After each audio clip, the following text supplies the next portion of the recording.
सर्दी की रात, उम्मीद की रोशनी गांव की सुनसान गलियों में गूंज रही थी। अपनी क्रूरता से हर उम्मीद को जमा रही थी। जमीन बर्फ से ढकी हुई थी, पेड़ों की टहनियां सूख कर टूटने के कगार पर थी और घरों में भूख और ठंड ने अपना बसेरा बना लिया था। एक छोटे जर्जर मकान में एक कमजोर सी औरत एक मध्यम जलती आग के पास बैठी थी। उसके हाथों में उसका बीमार बेटा अनुज ठंड से कांप रहा था। माँ, क्या पिताजी जल्दी आएंगे? अनुज की धीमी आवाज ठंड में और भी कमजोर लग रही थी।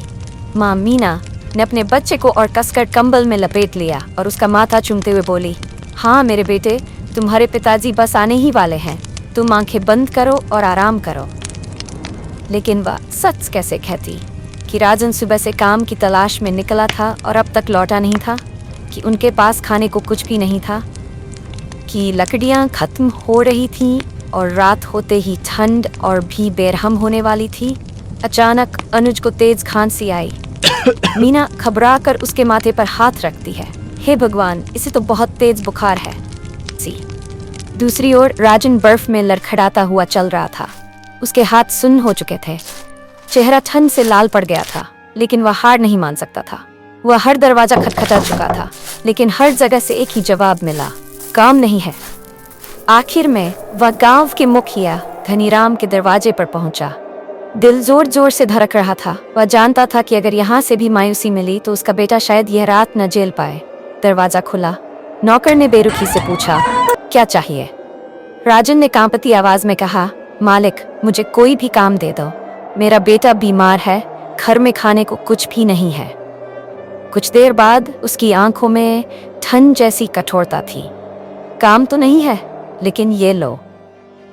उसने एक छोटा सा थैला राजन के हाथ में थमा दिया, जिसमें कुछ चावल और दाल थी।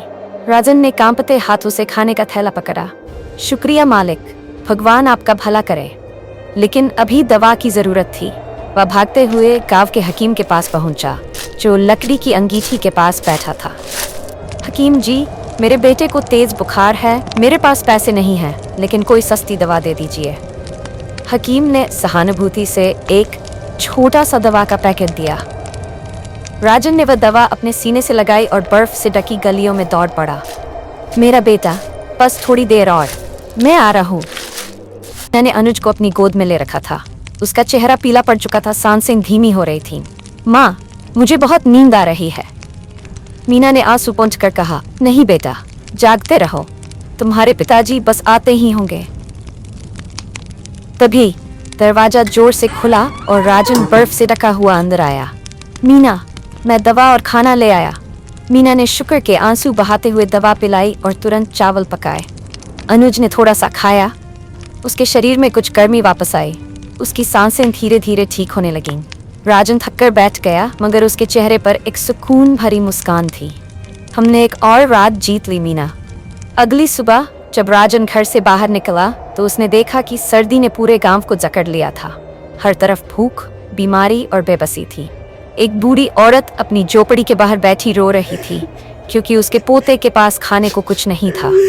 राजन का दिल कांप गया। अगर हमने कुछ नहीं किया तो और बच्चे भी मर जाएंगे। उस रात राजन ने कुछ लोगों को बुलाया। हमें एक दूसरे की मदद करनी होगी। एक आदमी बोला, लेकिन हमारे पास देने के लिए क्या है? राजन ने दृढ़ स्वर में कहा, अगर हम अपना दुख बांटेंगे तो सब मजबूत होंगे। एक औरत राधाबाई बोली, मेरे पास थोड़ी दाल है, मैं दे सकती हूँ। एक किसान बंशलाल ने कहा, मेरे पास लकड़ियां हैं, मैं बांट दूंगा। धीरे धीरे पूरा गांव एकजुट हो गया। अगली सुबह औरतों ने मिलकर खाना पकाने की जिम्मेदारी ली। मर्दों ने ठंडे घरों में लकड़ियां पहुंचाई। ये सब देखकर गांव के सरपंच धनीराम भी प्रभावित हो गए। उन्होंने गर्म कंबल और अनाज बांटा। अब गांव में कोई भूखा नहीं था, कोई बिना कपड़ों के नहीं था, कोई बेसहारा नहीं था। गांव के बीच में एक जगह बनाई गई, जिसे आशा केंद्र का नाम दिया गया। राजन और मीना, जो कभी अपनी जिंदगी की लड़ाई लड़ रहे थे, अब दूसरों के लिए एक उम्मीद बन चुके थे। राजन ने अपनी पत्नी का हाथ पकड़कर कहा, मीना, हमने गांव को बचा लिया। वह मुस्कुराई, नहीं राजन, हमने सिर्फ इंसानियत को जिंदा रखा है। और इस तरह एक कठोर सर्दी उम्मीद की रोशनी में बदल गई।